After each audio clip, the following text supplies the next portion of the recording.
L'énergie peut être générée de différentes manières. Sous forme d'énergie éolienne, hydraulique, lumineuse ou encore électrique, elle peut être utilisée sous différentes formes, comme par exemple pour chauffer nos maisons ou encore pour éclairer nos rues. Mais l'une de ces applications s'avère être particulièrement utile, le stockage d'énergie. Ainsi, elle peut être emmagasinée pour un usage futur, notamment pour l'exploration spatiale. En pleine conquête de l'espace, l'être humain a besoin d'énergie pour pouvoir s'y aventurer. Une question mérite alors d'être posée. Stocker de l'énergie, est-ce essentiel pour voyager dans l'espace? C'est la question à laquelle nous allons tenter de répondre. Avant toute chose, tentons de comprendre ce que c'est que l'énergie. Pour illustrer cela, nous allons prendre un exemple, celui d'une réaction de combustion à partir du sucre. En pratique, on va mélanger un combustible, ici du sucre, et un comburant, du nitrate de potassium, un réactif qui va aider à la combustion. On mélange le tout et on y apporte une source d'énergie sous forme d'une flamme afin d'activer la réaction. Lorsqu'elle va se dérouler, une grande quantité de chaleur est émise. Ceci correspond à un dégagement d'énergie. Voici l'équation de réaction associée à cette combustion. Si l'on représente l'énergie des réactifs et produits au cours de la réaction à partir de cette équation, on constate que les produits sont plus stables énergétiquement. Cette production est associée à la formation de liaisons chimiques qui libèrent, en contrepartie, de l'énergie, dans notre cas sous la forme d'une émission de flamme, ce qui n'est pas surprenant vu que la réaction de combustion est exothermique. Cette expérience nous permet donc de comprendre que de l'énergie peut être libérée par la formation de liaisons chimiques entre les atomes. Maintenant que nous avons une idée de ce que représente l'énergie, nous allons nous intéresser au stockage de celle-ci. Plus concrètement, nous allons réaliser un montage d'une batterie dans le but de prouver que le stockage d'énergie peut avoir des applications concrètes et utiles. Pour mettre ceci en pratique, nous allons grâce à une réaction d'oxydoréduction générer de l'énergie électrique à partir de stockage d'énergie chimique.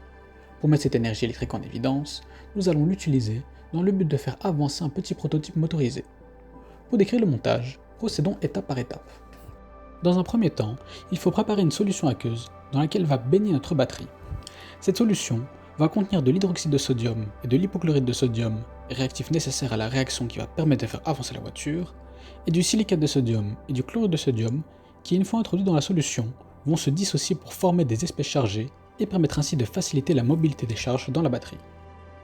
En pratique, nous allons mélanger un à un tous les réactifs dans un matelas et verser de l'eau et mélanger la solution de sorte à avoir la solution la plus homogène possible. Deuxième étape, nous allons assembler la batterie. Nous allons d'abord commencer par poncer les plaques de cuivre et d'aluminium, le but étant d'enlever les impuretés à la surface qui pourraient perturber la réaction. Ensuite, nous allons perforer chacune de ces plaques, le but étant par après de toutes les relier grâce à un fil de cuivre. Pour assembler la batterie, nous allons superposer simultanément des plaques de cuivre et d'aluminium et les séparer grâce à des petits bâtonnets en bois. Le but de ces bâtonnets est d'éviter que les plaques ne se touchent entre elles et forment un court-circuit. Ensuite, nous allons assembler ce montage grâce à une ficelle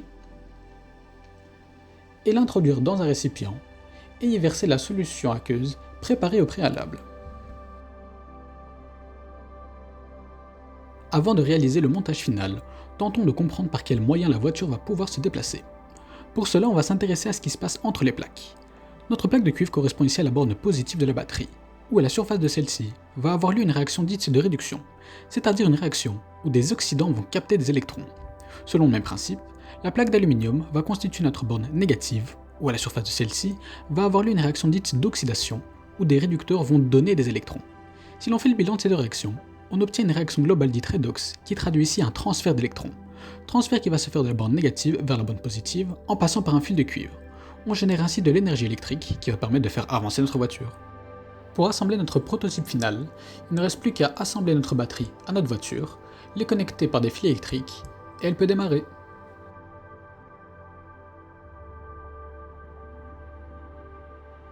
S'il fallait citer un exemple de dispositif utilisant le stockage d'énergie, un bon exemple serait celui du rover sur Mars. Pour fonctionner, cet astromobile est capable de générer de l'énergie électrique grâce à des panneaux solaires et la stocker dans des batteries pour pouvoir effectuer des missions sur cette planète. Alors, le stockage d'énergie, est-ce essentiel pour voyager dans l'espace? On espère que maintenant, la réponse vous semble évidente.